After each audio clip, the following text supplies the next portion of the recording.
Say hi back. The President and the entire administration. Oh, there we go. What a happy class. Yeah. Now we're ready. The President and the entire administration continue to monitor the situation in Puerto Rico, the United States Virgin Islands, Florida, Texas, and all areas affected by Hurricanes Irma and Harvey.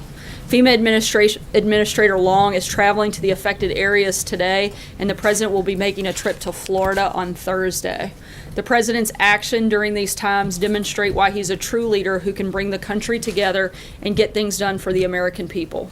He wants to continue building unity by working on more issues supported by both parties, especially restoring fairness to our broken tax code and cutting taxes for hardworking Americans. Last week in North Dakota, he invited Democratic Senator Heidi Heitkamp up on stage to welcome her during his tax reform event in her home state.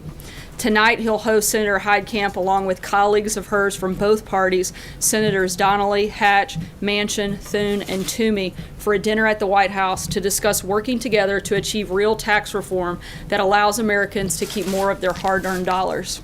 Ahead of the dinner this evening, Secretary Mnuchin and NEC Director Cohn are on the Hill this afternoon to continue their conversations with key members in this important policy push. The Vice President also attended Senate Republicans' weekly policy lunch today and is meeting with House leaders on the upcoming legislative agenda. On issues ranging from national security to hurricane relief to keeping our government functioning, the President is reaching across the aisle and to cut deals that help the American people. The President truly believes, as he often says, that in order to succeed and grow, we must work as one team, one people, and one American family. Finally, speaking of family, I wanted to say a big congratulations to Eric and Laura Trump on the birth of their son, Eric Luke Trump, this morning. We all look forward to meeting him soon. And with that, I'll take your questions. John. Sarah, on tax reform, Legislative Director Mark Short today, speaking to Christian Science Monitor Breakfast, said that the one thing that you learn from Obamacare is that you can't even rely on your own party to bring the votes across the finish line. But then at the same time, you haven't really been able to get much bipartisan support either. So with that in mind, what is the President hoping to do tonight with this bipartisan dinner?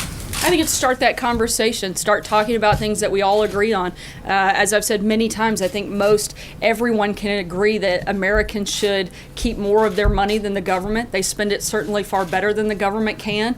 And I think that's something that is a common goal that a lot of people want to come together on. I think by nature of them sitting down with the President, that's a very good first start. I'm not going to get ahead of the dinner tonight, but I think that it shows and is a great indicator for both sides that we have a big agenda and a very ambitious agenda legislatively this fall, and we want to work together to make sure we can get as much of that done as possible. Looks like you might be able to get some bipartisan buy-in on the idea of lowering taxes for corporations, certainly middle-class tax cuts, but the Democrats are really drawing the line at tax cuts for the highest income earners.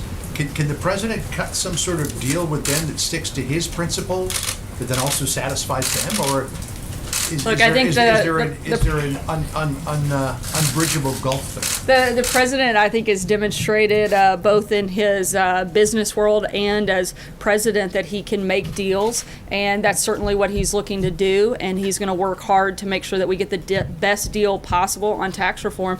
And I think that starts with things like tonight, having this conversation and moving that ball forward, working bipartisan support from both sides. Stephen? The Treasury Secretary at another event this morning seemed to express some empathy for people who live in high-tax states like New York and California. If the administration goes forward and Congress approves a plan that eliminates the deductibility of state and local taxes, theoretically, people in those states could see their taxes increase, not decrease.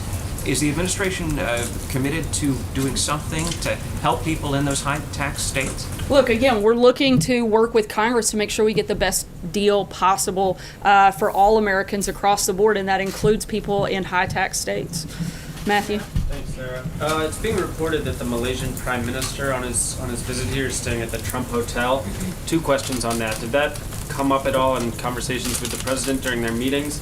And is it problematic for someone under DOJ investigation to be supporting the President's for-profit company? I'm not sure about if that came up. I'm not aware that that was ever discussed, and we certainly don't book their hotel accommodations, so I couldn't speak to the personal decision they made about where to stay here in D.C. In any way, any sort of attempt to curry favor with the President? No, I don't. sealed. Thanks, sir. Steve Bannon today apparently told a room full of people that he was speaking to that he talked to the president every 2 or 3 days. Yesterday you said you thought they had only spoken once. So do they speak more regularly than maybe you were led to believe, or can you give us any insight to how often they're talking? I don't think they speak, certainly not that frequently. I'm aware of like 2 conversations that they've had, and nothing beyond that. So it's not 2 to 3 days, it's every 2 to 3 days. Not that I'm aware of. Again, I'm And then- only aware of 2 conversations that have taken place. I just want to get you quickly on one other topic. Why hasn't President Trump called the president of Mexico in the wake of that earthquake there to offer condolences? Why They was it actually the have a call secretary? scheduled today. It's taking place, I believe, within this hour, and we'll have a readout for you on that this afternoon. Maggie? Sarah, apologies if you answered this yesterday, but is the president aware? It's okay. Everybody here likes to ask the same question many times. Is the president aware that Steve Bannon described firing James Comey as the biggest mistake in modern political history? Whether he is or not, I think that everybody knows exactly where the president stands on that issue. The president is proud of the decision that he made. The president was 100% right in firing James Comey. He knew at the time that it could be bad for him politically, but he also knew and felt he had an obligation to do what was right and do what was right for the American people and certainly the men and women at the FBI. I think there's no secret. Comey, by his own self-admission, leaked privileged government information. Weeks before President Trump fired him, Comey testified that an FBI agent engaged in the same practice, they'd face serious repercussions. I think he set his own stage for himself on that front. His actions were improper and likely could have been illegal. Comey leaked memos to the New York Times, your own outlet. He politicized an investigation by signaling he would exonerate Hillary Clinton before he ever interviewed her or other key witnesses. He's very happy with the decision he made, and I think he's been fully vindicated by a lot of those new things and knowing that it was the right one. David? Florida is the president going, and what's he going to be doing down there? Those details are still being finalized. We hope to have some of that ironed out later today, and we'll certainly keep you guys posted on that travel. Jonathan? Sarah, 2 questions. First, a follow-up to the Malaysian Prime Minister's visit. Did the ongoing DOJ probe, corruption trial, did that come up in conversation with the president today? And then secondly, a different matter, next week, of course, the president is going to New York for the United Nations General Assembly. Past presidents usually have a theme or a key idea they want to get across in their speech or some of their individual leader meetings. What will President Trump speak? I'm not aware of the specific conversation coming up in today's meetings. In terms of the UN General Assembly, I don't want to get ahead too far. We will plan to outline some of those plans and more details about that trip at the end of this week, as we have done in past practice on those types of meetings, and we'll certainly do that by the end of this week. Hallie? Thanks. I have 2. Let me just follow up too. You said that the actions of James Comey could have been illegal. You the other day referred to potential false testimony. The DOJ is not commenting, but I would put to you, would the president encourage the DOJ to prosecute Comey? That's not the president's role. That's the job of the Department of Justice, and something they should certainly look at. Is that something you'd like to see? I'm not sure about that specifically, but I think if there's ever a moment where we feel someone's broken the law, particularly if they're the head of the FBI, I think that's something that certainly should be looked at. And on North Korea, I'm sorry, my second question on North Korea. Is this administration determined whether North Korea did test a hydrogen bomb? We haven't released those details yet. Has the assessment been made though? I'm not sure, Hallie. Thank you, Sarah. Yesterday, when you were talking about James Comey, you mentioned that he gave false testimony.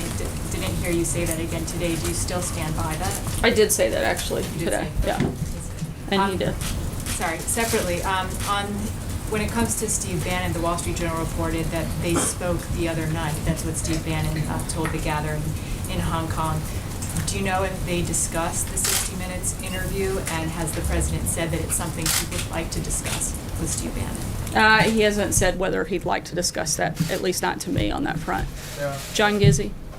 Thank you, Sarah. 2 questions, if I may. First, going back to John's original question regarding the Christian Science Monitor breakfast this morning, Mark Short was also asked about whether the president still supports Senator Luther Strange. And when I asked you that question, you said legal constraints kept you from answering. He said this morning that he's standing by Senator Strange and he fully supports him in the runoff September 26th. Is that the White House's official position? Again, the president has liberties that I don't, and legally I'm not allowed to comment on specific political elections that are ongoing, so I'm not going to weigh into that conversation.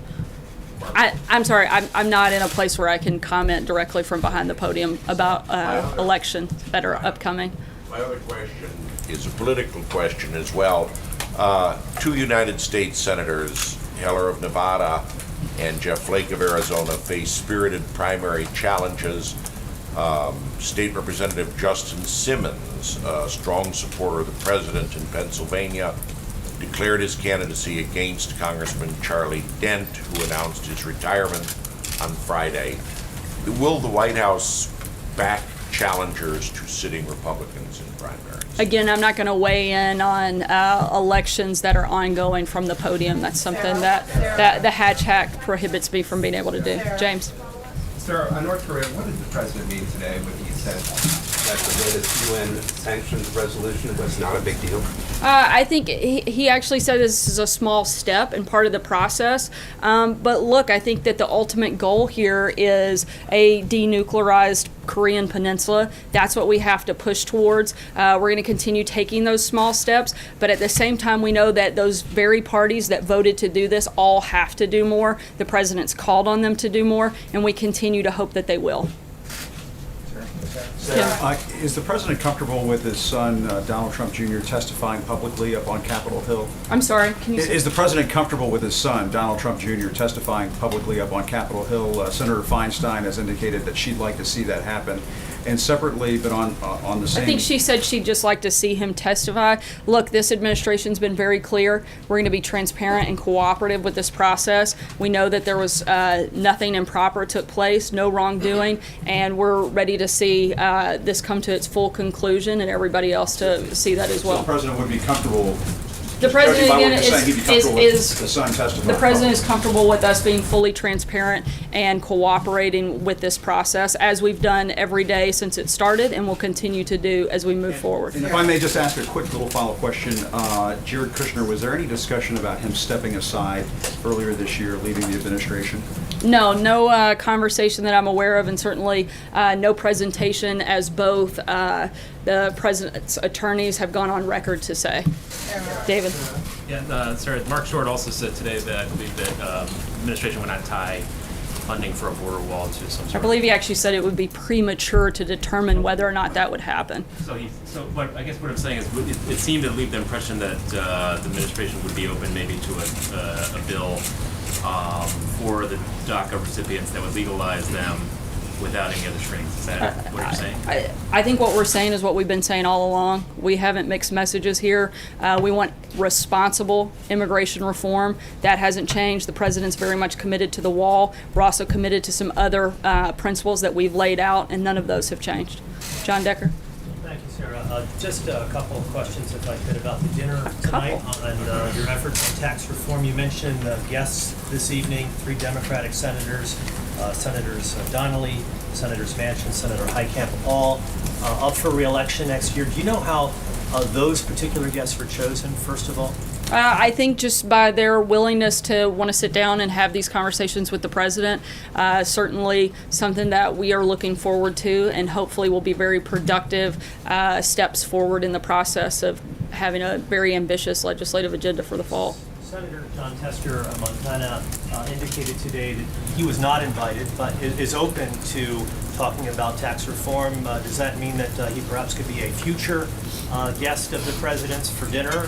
Will the president reach out to Senator Tester in that regard? The administration's been clear. We want to sit down with anybody who's willing to be serious about real tax reform for this country, about providing real relief for middle-class America, and actually looking to make bold changes.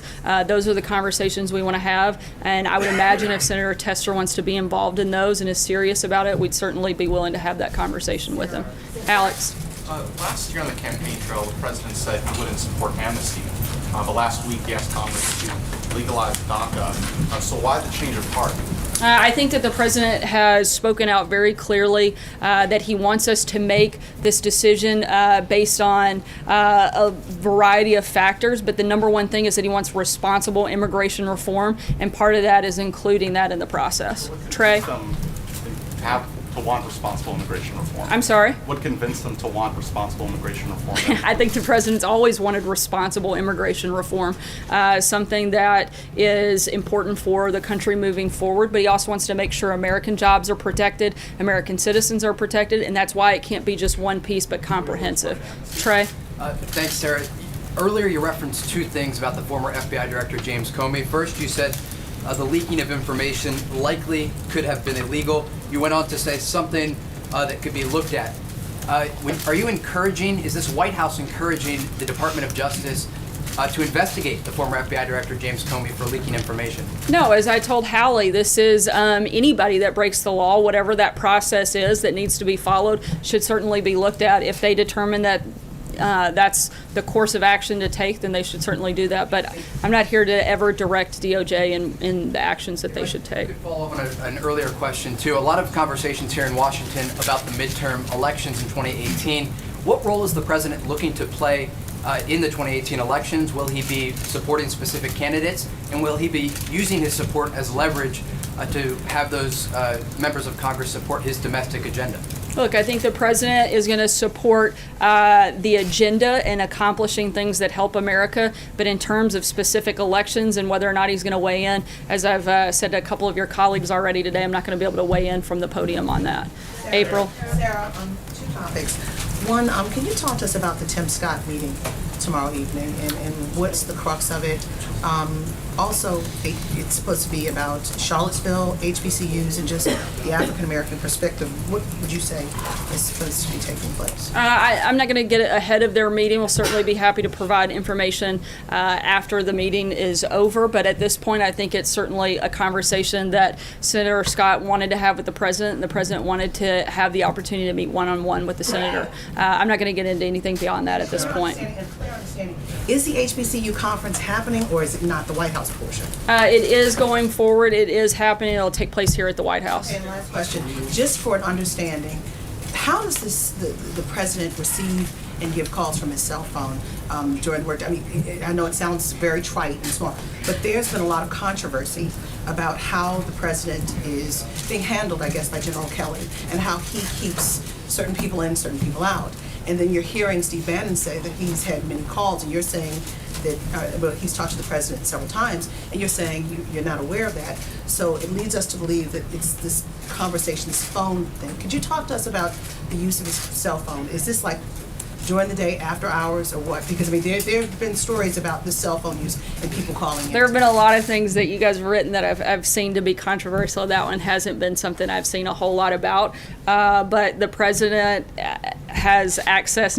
I mean, he can make calls from a landline, too. I'm not really sure what the question is here, whether or not he made a call from a cell phone or a landline. When you call from the White House, those calls are more so logged. You have a login time versus a cell phone. It's his personal phone, correct? The president, again, I don't sit in on every single call he makes. I'm telling you about what I'm aware of at this point. Certainly we'll keep you posted, as we do with numerous calls that the president makes throughout the day and through the evening. Kristen? Sarah, on tax reform, two of the president's top advisors said that a 15% corporate tax rate at this point seems unlikely. Is the president prepared to back off of that demand for 15%? The president is prepared to push for as low of a rate as we can get. We're going to continue to push for that and work with Congress to make sure we get the best deal possible. Based on conversations, it seems like they're hovering around 20%. Would he accept a 20% corporate tax Again, the rate? president's focused on getting the best deal possible. We're going to continue working to make sure we get that done. Hunter? Can I just ask you one on North Korea, Sarah? The president tweeted on January 2nd, it won't happen. He said North Korea just stated that it is in the final stages of developing a nuclear weapon capable of reaching parts of the U.S. It won't happen. Does he stand by that assessment, given everything that he has seen, all of the nuclear provocations from North Korea? Again, the president's committed to taking every step and keeping all options on the table in order to have a denuclearized Korean peninsula. Hunter? Foreign propaganda. Hunter? Thank you. Does the president believe that he needs to secure funding for a border wall before DACA? And I also have a second quick question. Again, I think it would be, as Mark Short said, and as your colleague pointed out, it would be premature for us to make those determinations at this point. But certainly something that we want to make sure happens is that there is a wall. That's something the president's committed to. But we also want comprehensive immigration reform. Blake? Also, will the president be reading Hillary Clinton's book? And what does he think about the excerpts that have gotten out so far? Whether or not he's going to read Hillary Clinton's book, I am not sure, but I would think that he's pretty well versed on what happened, and I think it's pretty clear to all of America. I think it's sad that after Hillary Clinton ran one of the most negative campaigns in history and lost, and the last chapter of her public life is going to be now defined by propping up book sales with false and reckless attacks, and I think that that's a sad way for her to continue this work. Thank you, Sarah. I have two questions. First, the Treasury Secretary said this morning that Janet Yellen is being considered for reappointment as Fed chair. Is that something the president is considering? Is she on the short list? And how close is the president to making that decision? When we have a personnel announcement, we'll certainly make sure everybody in the room knows. Secondly, I wanted to ask you about what the president said about North Korea earlier. He said that the UN Security Council resolution was nothing compared to what ultimately will have to happen. Is the president considering actions including cutting off Chinese banks from the U.S. financial system? As we've said many times before, that all options are on the table. That hasn't changed. The president's also said that he wants every country involved to step up and do more. This was a small step in that process, and we're hoping that they'll all take a greater role and a more active role in putting pressure on North Korea. A moment ago, you've used the language responsible immigration reform. A moment ago, you said comprehensive immigration reform. I think the goal, again, responsible immigration reform, making sure that we have the principles that we've laid out and that I've laid out from up here accomplished in that package. So that's comprehensive as it had been talked about before. Yeah, responsible immigration reform. Blake. You've talked a lot about cutting deals here with the president. Mark Short earlier today said that one of the lessons of the fall is you can't necessarily rely on 50 to 52 Republicans. And then he went on to say, we don't feel like we can assume that we can get tax reform done strictly on a partisan basis. So is it the belief of the White House that you are going to need Democrats in the Senate to get this across the finish line? I think it's the belief of the White House that we want to have bipartisan support. As I said several times earlier today, the goal is to have everybody come together and help provide tax relief for Americans across the board. We hope Democrats want to be part of that process. They certainly should. Do you think you need them, though? I mean, what Mark Short said is, what we learned from healthcare reform is even though people have been talking since 2010 about doing one thing, that's not necessarily what they might do in 2017. So I think it's less about what we need and what the country deserves. The American people work hard every day. They should get to keep more of their money. That's what this president is focused on, and that's what we're focused on doing, is helping. We'll work with Democrats and Republicans to make sure we get that accomplished. Do you know of any Democrats that are close to supporting what the president and the Big Six, their framework? I think we're in the beginning of those conversations, and hopefully, again, a lot of those people will come on board. Eamon? Thanks, Eric. Let's drill down on that a little bit, on the idea of Democrats coming across the aisle to support the president's tax reform. The question is whether there's enough of a shared vision between Democrats and Republicans for what tax reform ought to look like. So can you give us one or two examples of things, elements of this deal that the president could put into the deal that would attract those Democratic votes, but that would not alienate any Republicans? I mean, These are just the beginning conversations. These conversations are just starting with the Democrats coming to the table, and as those take